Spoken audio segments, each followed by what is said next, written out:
What's up, beautiful people? Mr13ig13ongRip here, coming at you with some conquest on Operation Metro.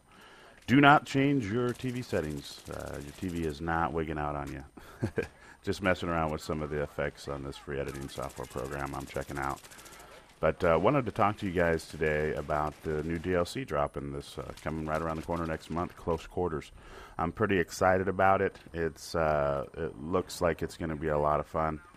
I'm interested in checking out the HD, what do they call it, HD damage, or basically, you know, anything you shoot pretty much is going to be destructible. HD destruction, I think is what they call it.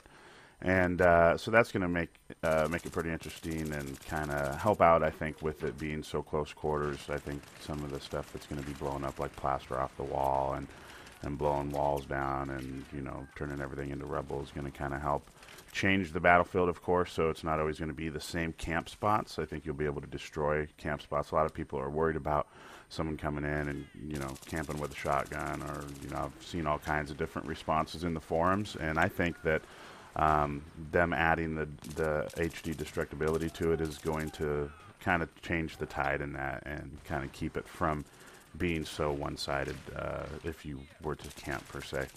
So the map looks great. You know, just can't wait to get my hands on it. Looks like PS3 console players are going to be able to play it a week early. So it looks like everybody's saying June 4th for PS3.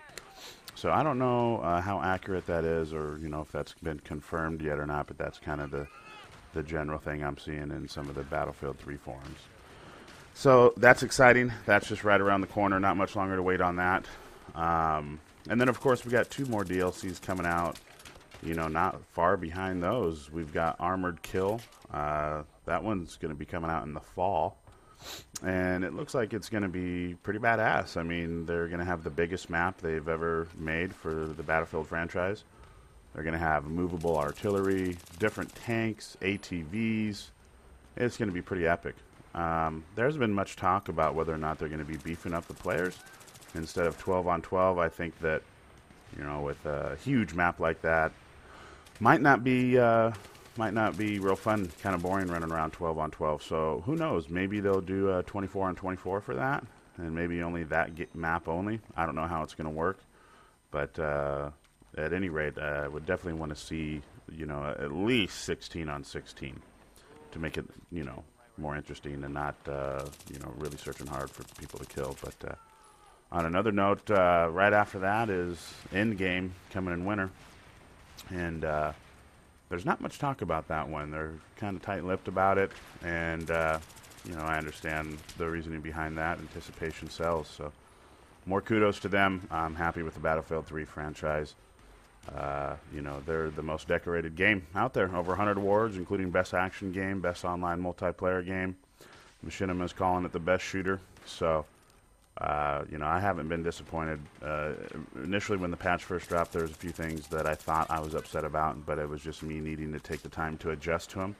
But they really, the engineers, the game engineers and stuff, they really have this game pegged. And for the most part, they listen to the community, and they take care of us. So, I'm happy with the amount of DLCs they're dropping. They're dropping one every season. That's pretty dope. Can't complain there. And, you know, great thing about not only just seeing the new maps is the exciting new vehicles and weapons that they're dropping with them, and weapons that you'll be able to unlock in the summer, or excuse me, in the Close Quarters that drops this summer. And, you know, you'll be able to take them back to the battlefield in the other map packs. So use them on Back to Karkin and some of those maps and things of that such. So that's pretty cool.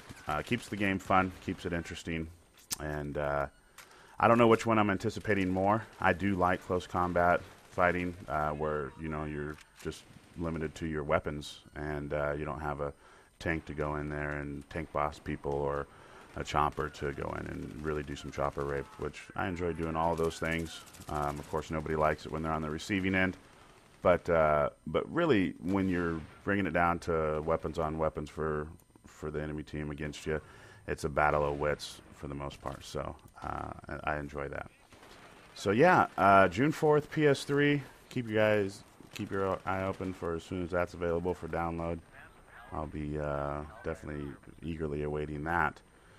And pretty much that's all I wanted to talk to you guys about in this commentary. Ended up being stuck against a couple friends on the other side, and they didn't stick around long because when we first joined this game, I can't remember the previous map it was, but we were getting base raped, spawn raped really bad, and we decided to give it back to them on the other side. So that's what you see here. We're just kind of hanging out. We've got all the flags. Are working on it right now, and I typically don't like doing base rape, spawn camping people. It's pretty boring. And I know I've been on the receiving end plenty of times. It's a pain in the ass. It's hard to get out of the spawn if you got a decent team on the other side.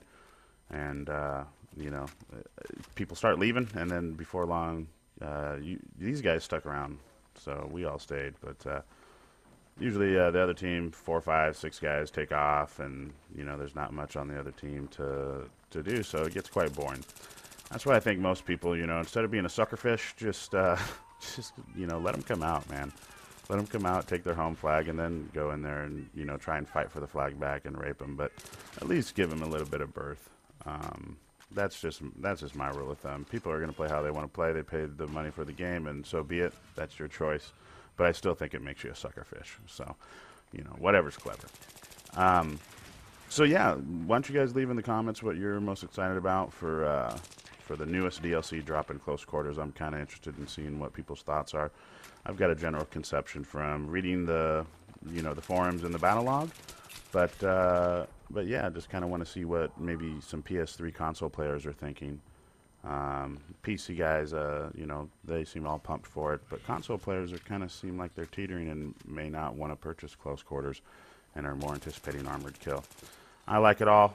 I like all the flavors Battlefield's dropping, so, you know, stay tuned, guys, for more. Working on that montage. Had a decent game here, 30-2. But, yeah, thanks for watching, and keep your eyes peeled for more content.